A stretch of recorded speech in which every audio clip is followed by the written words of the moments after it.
Hoje nós vamos reproduzir um experimento do Paracelso. Ah, vem que vai ter explosão hoje.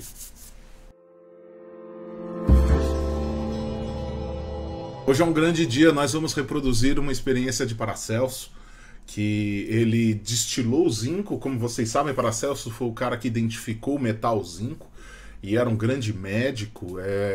Ele não chegou a... Ele era um alquimista, obviamente, mas ele não chegou a correr atrás da pedra filosofal, nem tentou criar ouro a partir do chumbo, nada disso. Ele focou a sua alquimia, o seu conhecimento em ervas, em química, para medicina. Um cara bastante importante.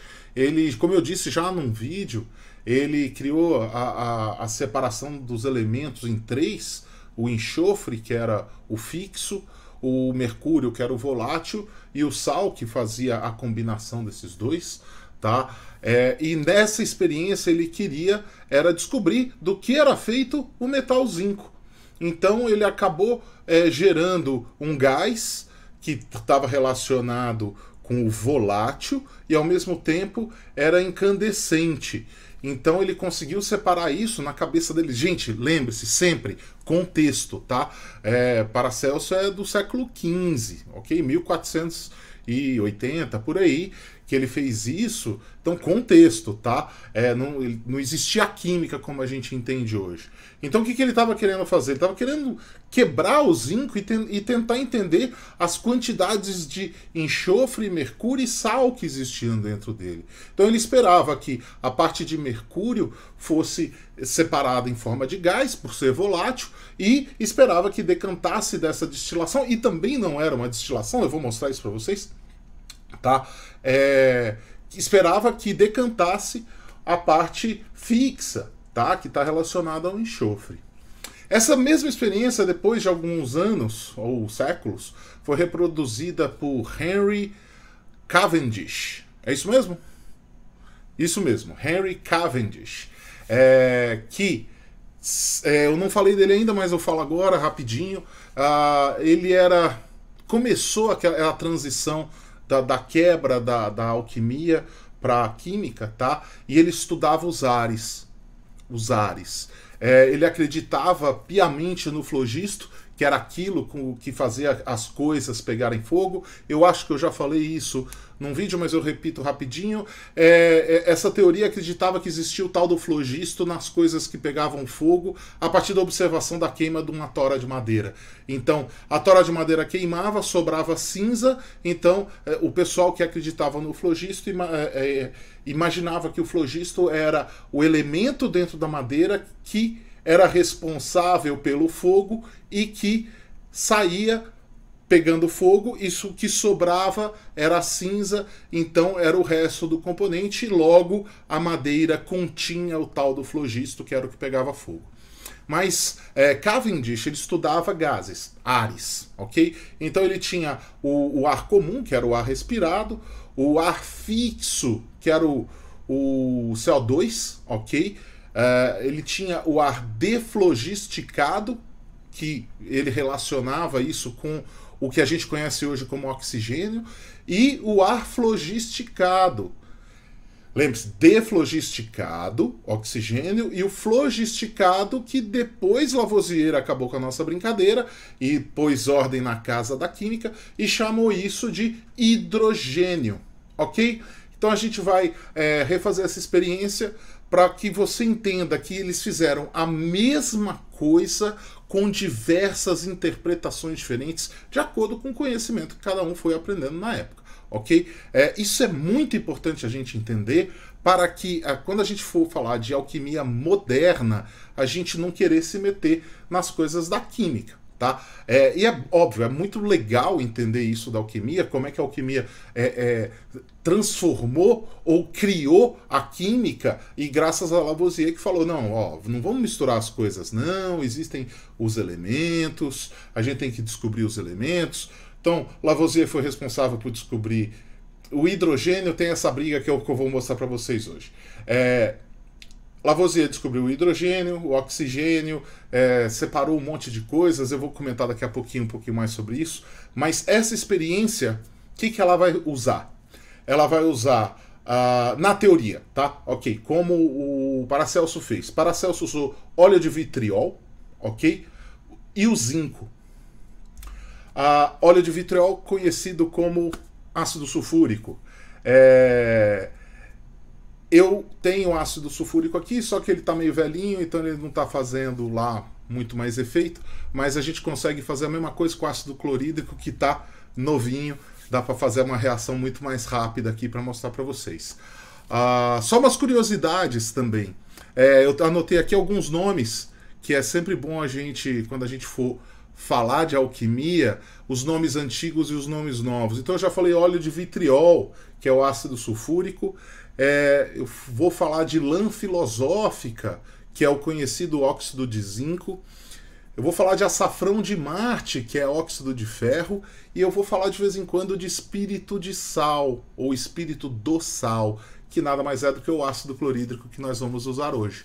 Então eu vou fazer uma destilação, ok, do zinco utilizando o espírito de sal. Só lembrando, isso daqui não é uma destilação, tá? É como os alquimistas lá do século XV e até o século XVI chamavam essa quebra, o que eles imaginavam que era uma quebra de um elemento, tá? Eles não entendiam que nessa operação em si havia uma troca. Inclusive eu estou mostrando aqui na tela para vocês agora, para vocês verem que dá meio que no mesmo usar o ácido clorídrico ou o ácido sulfúrico para fazer essa reação, que os dois vão me liberar hidrogênio como gás, tá? Eu só optei pelo ácido clorídrico aqui porque o meu óleo de vitriol tá muito diluído. Eu fiz um teste aqui antes e não estava muito bacana pro efeito visual que vai dar. Então nós vamos usar o espírito de sal, ou o espírito do sal e zinco para fazer essa experiência. O lance é o seguinte, pessoal, se você não sabe o que você está fazendo, não faça, tá? Isso aqui você tem que ter uma mínima ideia do que você está fazendo para não se machucar. Eu estou usando óculos, avental, luvas nitrílicas e eu vou explicar por quê. O ácido clorídrico, no caso, é bastante perigoso, machuca, então eu sugiro que você não faça isso em casa, ok? Então, como é que vai ser a nossa experiência? Eu tenho aqui umas limalhas de zinco, ok? Que eu vou colocar dentro de um Erlenmeyer. Então, tá aqui a limalha de zinco. Tá aqui o Erlenmeyer. Por que o zinco em limalha? Porque vai reagir mais rápido, tá? Vai haver uma maior área de contato, ok? Então eu tenho aqui dentro do Erlenmeyer a nossa limalha de zinco, ok? E aqui o espírito do sal, ou o ácido clorídrico. Eu vou jogar isso aqui dentro e vou coletar o gás. Tá aqui, que na teoria tem que ser hidrogênio, e a gente vai ver se é isso mesmo. Vou colocar o espírito do sal aqui, isso vai reagir, e eu com um tubo de ensaio vou recolher esse hidrogênio, e aí nós vamos pôr fogo nele e ver se ele explode. E assim a gente sabe que é hidrogênio, porque hidrogênio é altamente inflamável. Vamos lá, tudo gravando, que eu só vou conseguir fazer isso uma vez só. Beleza, tudo gravando, vamos lá.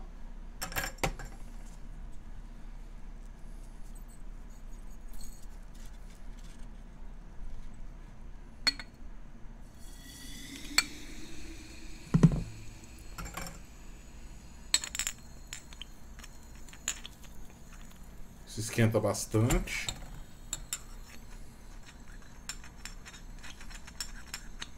Como vocês podem ver, é uma reação bastante rápida. Não sei se eu vou coletar o hidrogênio suficiente, mas eu acho que dá pra gente brincar. Ok?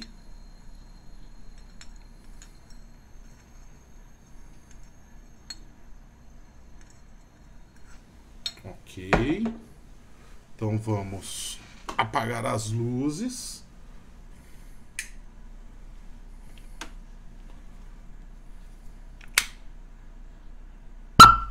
Oh! Será que a gente consegue pegar um pouquinho mais?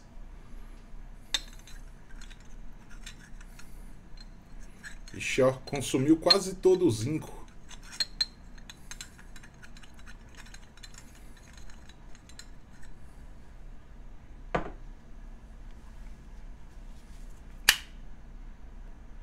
É, já não teve mais. Voltemos às luzes. Então, olha só. Você lembra que tinha um monte de limalha aqui, ó? Sobrou nada. Tudo isso foi consumido. E o que ficou foi cloreto de zinco e o hidrogênio caiu fora. Óbvio que deve ainda ter aqui bastante ácido clorídrico ou espírito do sal. A gente pode jogar um pouquinho mais de zinco aqui e a gente vai descobrir já já.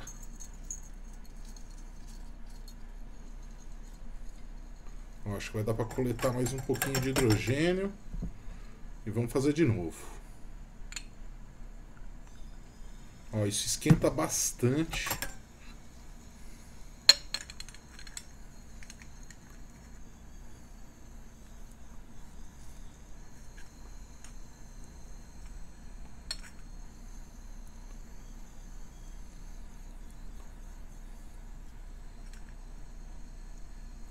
E basicamente foi isso.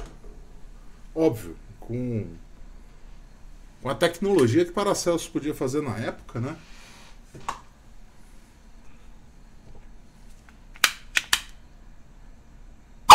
Uhul! É sempre divertido quando a gente tem uma explosãozinha controlada. Bom, pessoal, o que a gente chega à conclusão disso? Que uma mesma experiência, um mesmo ensaio em diversas épocas, em diversas situações diferentes, contextos diferentes, resultou o resultado era o mesmo, era a mesma coisa que acontecia, era uma reação de... na realidade você estava quebrando, não era o zinco como Paracelso imaginava, mas sim o ácido em questão, que era o ácido sulfúrico, que ele chamava de óleo de vitriol. Ele imaginava que o óleo de vitriol era fixo, era a coisa que destilava o zinco e quebrava o zinco, mas na realidade era o ácido sulfúrico que estava sendo quebrado, combinando com o zinco e liberando aí sim o elemento puro, hidrogênio. E o que não sei se vai dar para ver aqui, vamos ver se vai dar foco. Vocês estão vendo que está embaçadinho o tubo de ensaio? Esse embaçado não é uma falta de foco não, tá? Isso é gotículas de água. E foi isso que o Lavoisier observou no tubo de ensaio dele e chegou à conclusão que era o hidrogênio se combinando com o oxigênio na combustão, criando água. Por isso que esse cara, o Lavoisier, levou a coisa a sério, mudou completamente o jogo e falou, olha, gente, química é um negócio sério, a alquimia mistura um monte de coisas e vamos fazer essa ciência evoluir. E foi isso que ele fez, ok? Bom, pessoal, essa foi a brincadeira de hoje. Então a gente se fala aí, a gente se vê aí outro dia. Até mais.